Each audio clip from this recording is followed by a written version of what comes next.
We are headed for a slight cool down. Your weekend forecast is coming up in just a few minutes. We've got this area of low pressure that is moving across the Pacific Northwest right now.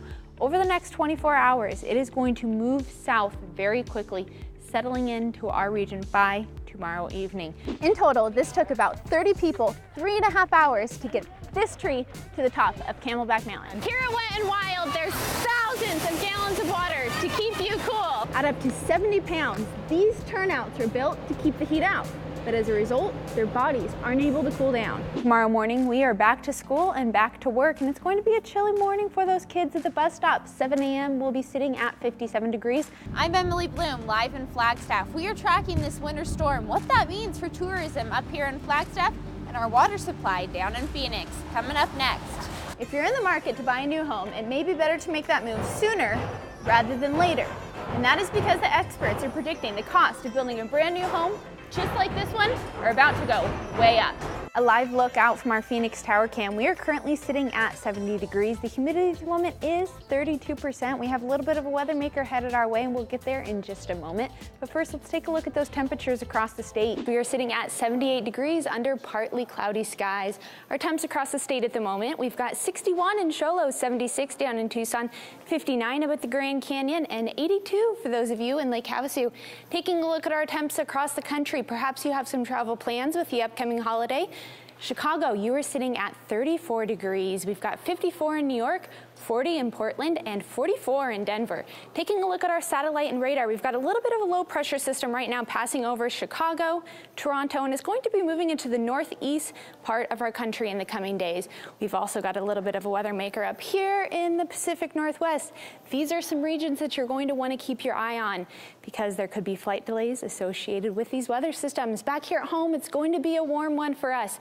We are looking to break a record. We've got 89 as our high. That is going to break the record of 87 set back in 1950. That record exists for both Thanksgiving as well as November 23rd. As we head into the rest of the week, Friday morning, perhaps you're trying to get on some of those Black Friday deals.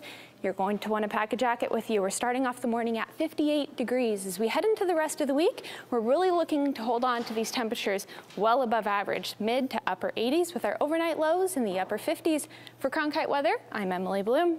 By mid-February, folks up here in Flagstaff typically see about 5 feet of snow. So far this year, they haven't even received a foot, but we're adding to that total as we speak.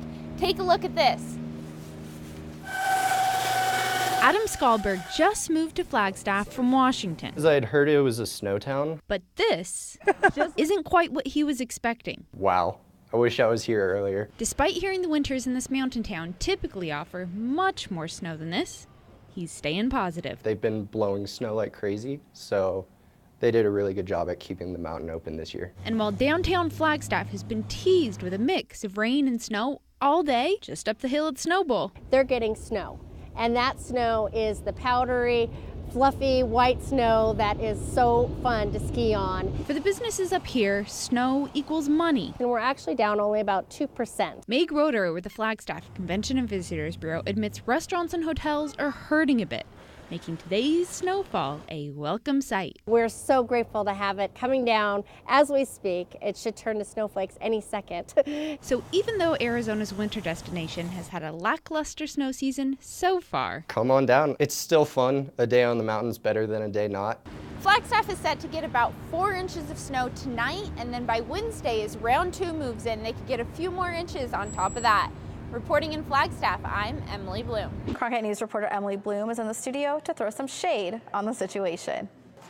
Over the years, the parks along Tempe Town Lake have lost quite a few trees due to storms. So to replace some of those trees and to jumpstart a new goal to increase shade areas all around Tempe, a group of volunteers spent their Saturday morning digging up dirt.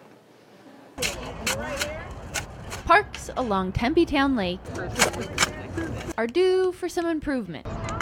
These Girl Scouts weren't exactly experts when they started. How much do they know? Nothing so far. But they caught on quickly. There you go. Tempe is working to cover a quarter of the city with shade, and today marks the first big step towards that goal. Haley Paris is happy to be a part of this event. To help the community. They are hoping to achieve that goal by 2040, and ASU will be studying just how effective their efforts are. There will be a small benefit in terms of the cooling that's provided from the 100 trees we planted today, but I think creating a more inviting space is really our purpose out here. ASU professor David Hondula studies heat in urban areas, how it affects our health, and what we can do to keep our temps from climbing even further. With different types of trees scattered throughout this park, he admits it's an experiment. What arrangement and configuration of trees do people find most appealing, most inviting, and produce the greatest environmental benefits in terms of cooling?